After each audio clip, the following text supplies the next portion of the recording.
Hello everyone. অনেক দিন থেকেই ভাবছি তোমাদের সাথে নৈহাটির বড় মায়ের মন্দিরে যাওয়ার বড় ভিডিওটা শেয়ার করব, কিন্তু সময়ের অভাবে আর এডিট করতে পারিনি বলে ভিডিওটা দিতে পারিনি। তো যাই হোক, দেখো, গত মঙ্গলবার সকালে বেরিয়ে পড়েছিলাম নৈহাটির বড় মায়ের মন্দিরে যাওয়ার জন্য। দেখতেই পাচ্ছ, সেদিন সকালে প্রচুর বৃষ্টি হয়েছিল। এক সময় তো ভেবেছিলাম যেতেই পারবো না, কিন্তু বড় মার আশীর্বাদে ঠিক পৌঁছে গেলাম। দেখো, নৈহাটিতে নেমেই দেখলাম স্টেশনের ওপর প্রচুর ফুল বিক্রি হচ্ছে। তো এই দিদিভাইটাকে দেখে খুব খারাপ লাগলো। এই দিদিভাইটা দেখো, শারীরিকভাবে একটু অসুস্থ ছিল, প্রতিবন্ধী ছিল। তো ভাবলাম এনার থেকেই ফুল নিই, কারণ দেখো, অন্যান্যদের তো তাও হাত পা আছে, কিছু করে অন্য কিছু করেও খেতে পারবে, কিন্তু এই দিদিভাই তো আর অন্য কিছু করতে পারবে না। তো যাই হোক, আমার এনাদের দেখলে সত্যিই খুব খারাপ লাগে। তো এই দিদিভাইয়ের থেকে ফুল কিনে নিয়ে চললাম বড় মায়ের মন্দিরের উদ্দেশ্যে।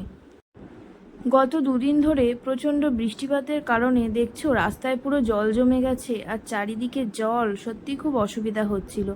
তারপর দেখো, সামনে এক দাদার দোকান থেকে পুজোর জন্য ডালা কিনে নিলাম। কারণ দেখো, আমরা আগে জানতাম না যে এখানে আমরা ফুল পেয়ে যাব, মানে ফুলের মালা ডালার সাথে আমাদের দিচ্ছে।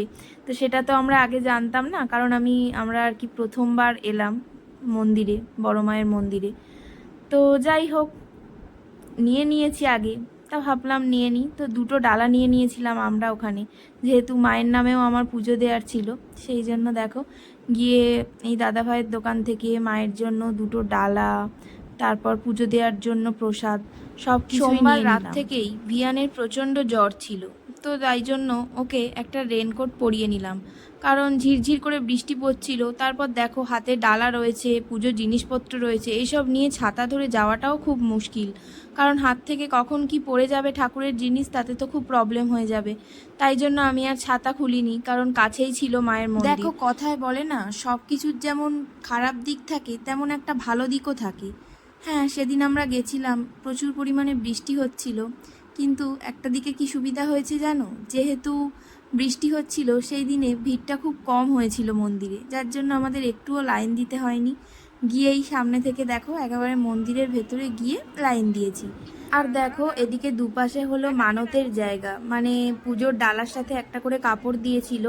যখন তোমার পুজো হয়ে যাবে, ওই কাপড়টা এসে এখানে তোমার মনের ইচ্ছা মাকে জানিয়ে মানত করে এই কাপড়টা বেঁধে দিতে হবে। তো ভিড় যে একেবারেই হয়নি সেটা বলাও কিন্তু ভুল হবে। দেখো, বড় মায়ের মন্দিরে আসবো আর একটু ভিড় হবে না, সেটা কি হয় বলো?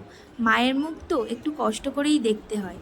তবে অন্য দিন যে তুলনায় ভিড় হয় তার থেকে অনেকটা আগেই আমাদের পুজো দেওয়া কমপ্লিট হয়ে গেছিলো। যে মন্দির থেকে আমরা ডালা নিয়েছিলাম সেই দোকানের দাদাভাই তো বলছিল, তোমরা যে টাইমে এসছো অন্য দিন হলে তোমাদের পুজো দিতে দিতে প্রায় 3টে 4টে বেজে যেত। তো দেখো, এখানে কিছু লাইন ছিল, এখানে দাঁড়িয়ে কিছু ভিডিও আর ফটো তুলে নিচ্ছিলাম তোমাদের সাথে শেয়ার করব বলে। তারপর অবশেষে এত যুদ্ধের পর শেষে বড় মায়ের মুখটা দেখলাম। বিশ্বাস করো, বড় মায়ের মুখটা দেখে এতটা শান্তি হচ্ছিল যে আমি আর ভিডিও করতে পারিনি। আমি তোমাদের ফোনটা দাদাভাইকে দিয়ে দিলাম, বললাম তুমি একটু ভিডিও করো, আমি একটু বড় মাকে দেখি। কি যে শান্তি লাগছিল মায়ের মুখটা দেখে, মনে হচ্ছিল ওখানেই দাঁড়িয়ে। অনেক দিনের ইচ্ছে ছিল বড় মার মন্দিরে একবার হলেও পুজো দিতে যাব, কিন্তু নানান কারণের জন্য কিছুতেই বড় মার কাছে যেতে পারছিলাম না। আর কদিন ধরে মনটা এতটাই টানছিল যে তোমাদের বলে বোঝাতে পারবো না। সেই জন্য দেখো, সমস্ত ঝড় বৃষ্টি উপেক্ষা করে ভিয়ানের এত শরীর খারাপ থাকা সত্ত্বেও আমরা কিন্তু চলে গেছিলাম বড় মার কাছে। বড় মার কাছে পুজো দেওয়ার পর মনটা এত ভালো হয়ে গেছিল যে কি বলবো। মনেই হচ্ছিল না আমরা এত দূর থেকে এত কষ্ট করে এসেছি। সমস্ত কষ্ট যেন এক নিমেষেই চলে গিয়েছিল মায়ের ওই মুখটা দেখে। তো যাই হোক, 11টার দিকে পুজো কমপ্লিট করে বাইরে বেরিয়ে দেখলাম তখনও বৃষ্টি পড়ছে ঝিরঝির করে। তারপর দেখো, প্রচণ্ড খিদে পেয়ে গেছিলো, যেহেতু সকাল থেকে সবাই না খেয়েছিলাম, তাই জন্য এখানেই একটা মিষ্টির দোকানে চলে এলাম খাবার খেতে। আর ওখানে দেখো, গরম গরম কচুরি আর ছোলার ডাল নিয়ে নিলাম আমরা। তো মনে মনে ভেবেছিলাম নৈহাটিতে এলে দাদা বৌদির বিরিয়ানি খেয়ে তবে বাড়ি যাব, কারণ সবসময় তো আর এত দূর আসা হয় না। কিন্তু বিশ্বাস করো, মায়ের পুজো দেওয়ার পর আমিষ কিছু আর খেতে ইচ্ছা করলো না। যেহেতু পুজো দিয়ে আমরা এমনি নিরামিষই খাই, তো সেই জন্য ভাবলাম থাক, আজকে যখন পুজো দিয়েছি আজকে নিরামিষ কিছুই খেয়ে নিই।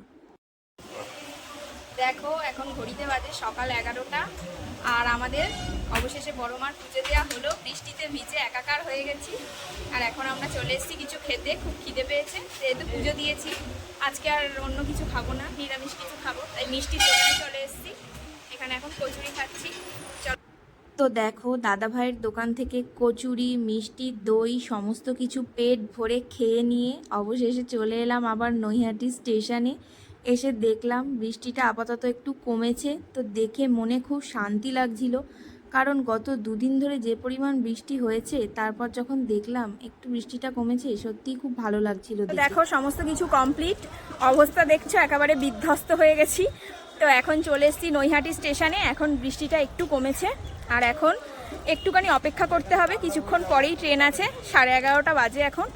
আর এই যে দেখো হাতে বড় মার দুটো বড় বড় পিকচার, বাড়ি গিয়ে তোমাদেরকে দেখাবো পিকচারগুলো। তো টাটা, চলো আবার নেক্সট ভিডিওতে তোমাদের সাথে দেখা হবে। ভিডিওটা আজকে এখানেই এন্ড করছি।